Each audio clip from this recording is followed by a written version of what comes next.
ایران اور اسرائیل کی جنگ کیسے شروع ہوئی تھی اور اس جنگ کے بعد بہت سے ممالک اس کی لپیٹ میں آ گئے تھے اور دنیا کو ایک بہت بڑا نقصان اٹھانا پڑا ہے۔ اپنی آج کی اس ویڈیو میں آپ کو بتاؤں گا کہ یہ جنگ کس نے شروع کی تھی اور اس وقت اس جنگ کی کیا صورتحال ہے۔ کچھ مہینے پہلے سیریا میں ایران کے سفارت خانے پر حملہ کیا گیا اور اس حملے میں ان کے تقریباً 7 ملٹری ایڈوائزر مارے گئے اور اس حملے میں ایران کا ایک ٹاپ ملٹری کمانڈر محمد رضا زاہدی بھی شامل تھا اور ایران کو اس بات کا یقین تھا کہ یہ حملہ اسرائیل نے ہی کیا ہے اور پھر ایران نے اعلان کیا کہ وہ اس بات کا جواب ضرور دے گا اور پھر ایسا ہی ہوا۔ 8 اکتوبر کو حزب اللہ جو لبنان کا ایک گروپ ہے اور جس کو ایران سپورٹ کرتا ہے، انہوں نے لبنان اور اسرائیل کے بارڈر سے اسرائیل پر حملہ کر دیا اور پھر اس حملے میں اسرائیل کے 12 فوجی مارے گئے تھے اور ایران نے ایک کنٹینر شپ بھی قبضے میں لے لیا تھا۔ یہ شپ اسرائیل کے ایک بزنس مین کا تھا اور ایران نے اس کو گلف آف عمان سے قبضے میں لیا تھا اور پھر 11 اکتوبر کی رات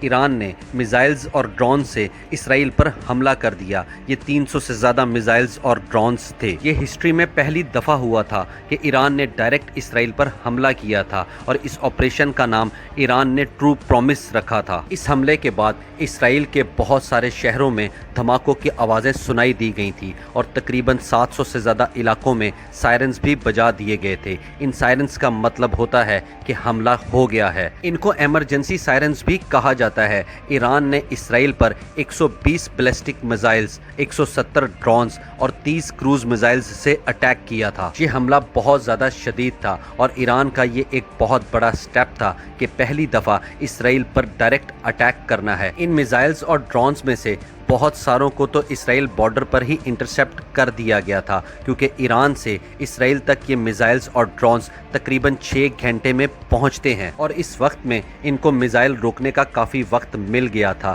لیکن اسرائیل کے ساؤتھ میں ان کو بہت زیادہ نقصان پہنچا تھا۔ اسرائیل کے کئی شہروں میں یہ بھی اعلان کر دیا گیا تھا کہ لوگ بوم شیلٹرز میں چلے جائیں۔ اب ایسا بھی نہیں تھا کہ اسرائیل مکمل طور پر تباہ ہو گیا تھا جیسا کہ ہمارے کئی نیوز چینل میں دکھایا گیا تھا، لیکن یہ ایک بہت بڑا سٹیپ تھا جو ایران نے بے خوف ہو کر اسرائیل پر حملہ کر دیا۔ لیکن یہ ایک شروعات تھی۔ ایران نے بعد میں ایک اور بیان بھی جاری کیا تھا کہ اگر اسرائیل نے اب کچھ ایسا کیا تو یہ ایک بار پھر سے اسرائیل پر اٹیک کریں گے۔ ایران کے پریزیڈنٹ ابراہیم رئیسی نے یہ بھی کہا تھا کہ انہوں نے اسرائیل کو ایک اچھا سبق سکھایا ہے۔ 11 اکتوبر کے اٹیک کے بعد ایران کے شہر تہران میں لوگ رات کے وقت سڑکوں پر نکل آئے۔ یہ لوگ فلسطین سکوئر میں جمع ہو گئے اور یہاں پر لوگوں نے جشن منایا۔ اس اٹیک کے بعد امریکہ نے اسرائیل کو یہ مشورہ بھی دیا کہ اب اس حملے کا کوئی جواب نہیں دینا، لیکن کچھ دن بعد اسرائیل نے امریکہ کی سپورٹ میں ہی ایران پر کئی حملے کر دیے تھے